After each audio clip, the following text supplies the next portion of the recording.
अच्छा, यूजीसी के बारे में क्या कहना चाह रहे हैं? यूजीसी बड़ा ट्रेंडिंग मुद्दा है।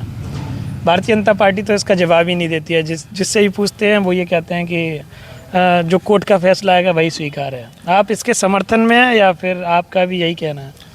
अच्छा, ये बताइए, आज सरकार में या संवैधानिक पदों पर कौन लोग बैठे हुए हैं? जो कम तादाद में हैं वो हर जगह बैठे हुए हैं, और जो बहुजन हैं वो कहीं आपको नज़र नहीं आते हैं। तो जहाँ पर जो लोग नहीं होंगे उनके साथ अन्याय की स्थिति उत्पन्न हो सकती है, बन सकती है, और इसीलिए लोकतांत्रिक व्यवस्था में प्रतिनिधित्व देना बहुत ज़रूरी है।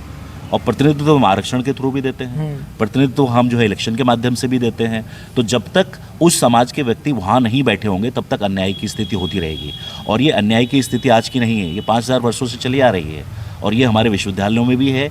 ये हमारे जो भी सत्ता के केंद्र हैं वहाँ पर ये अन्याय की स्थिति है।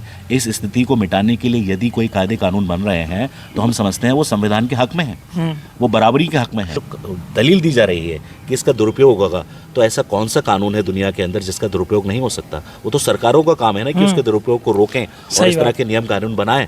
लेकिन अगर कहीं अन्याय है तो अन्याय से लड़ने के लिए आपको नियम कायदे बनाने चाहिए। आज हमारी यूनिवर्सिटीज़ हैं, वहाँ कौन लोग बैठे हुए हैं? उच्च पदों पर कौन लोग हैं?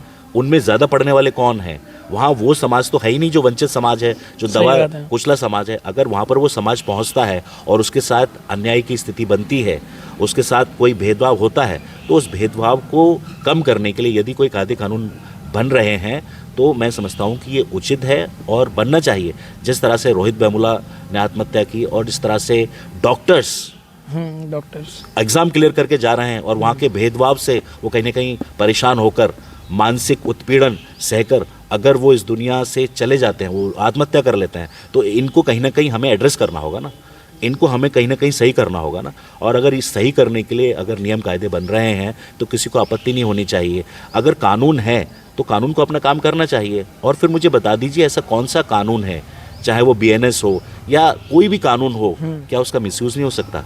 Misuse of any law is not an answer for not enacting a law. यानी कि अगर किसी कानून का मिसयूज़ हो रहा है तो ये कोई आधार नहीं है कि आप कानून ना लेकर आए।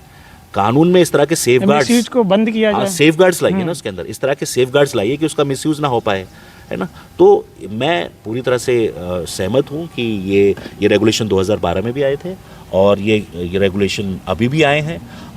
मुझे लगता है कि सुप्रीम कोर्ट इस पर अपना निर्णय देगा और वो निर्णय वंचित और जो कुचले जो तबके हैं हमारे यहाँ, जो बहुजन समाज है, उसके हक में कहीं ना कहीं फैसला सुप्रीम कोर्ट